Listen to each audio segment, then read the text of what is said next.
لصالح نادي الحزم. أول الشباب، هذا الفريق اللي تحت سن 21 سنة، نخبة للمملكة العربية السعودية. الأخيرة المقامة في مدينة أبها تحصل عليها منتخبنا السعودي للشباب، مبارك له، ويبحثوا عن المناطق الدفاعية الافتتاحية في دوري جوي تحت سن 21 سنة. الشباب والحزم في الدقيقة الثامنة بالتعادل السلبي حتى الآن بدون أي أهداف، بدون عاد. الآن استحداث جديد بشراكة سعودية مع STC، الشراكة السعودية، وحنشوف المواهب الشابة القادمة في هذه السنة بإذن الله.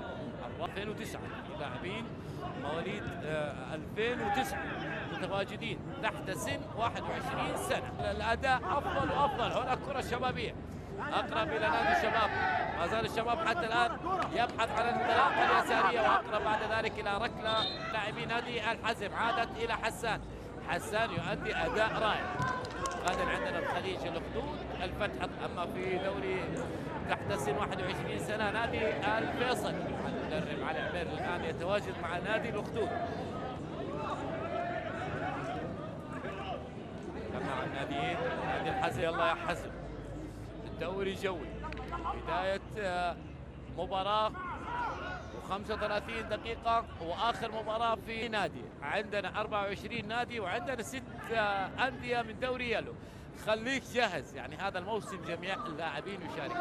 المدربين السعوديين تكلموا عن فئات سن 21 سنة. الدوران درويش، تغيير اللعب على الناحية اليمنى، الكرة للحزم.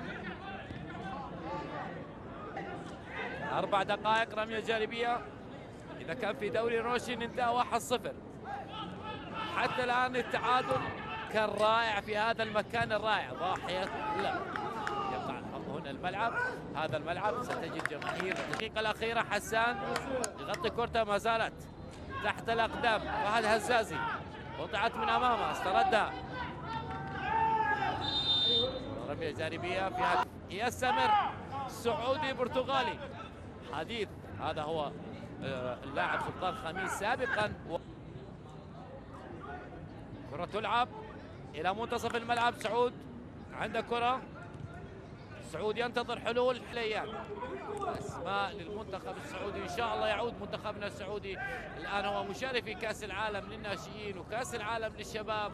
تبقى منتخبنا الأول بإذن الله يصل في المباريات القادمة. والملعب أرينا القادم، ملعب والتسمية الجديدة CG أري. مدافع ماجد الغامدي أصبح الآن يؤدي العمق الدفاعي.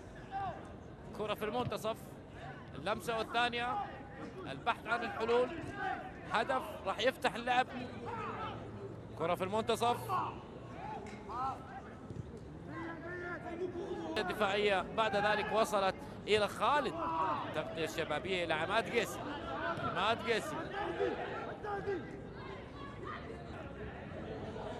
التنظيم الأكثر حتى الآن الحزم. كرة لماجد على المجحد.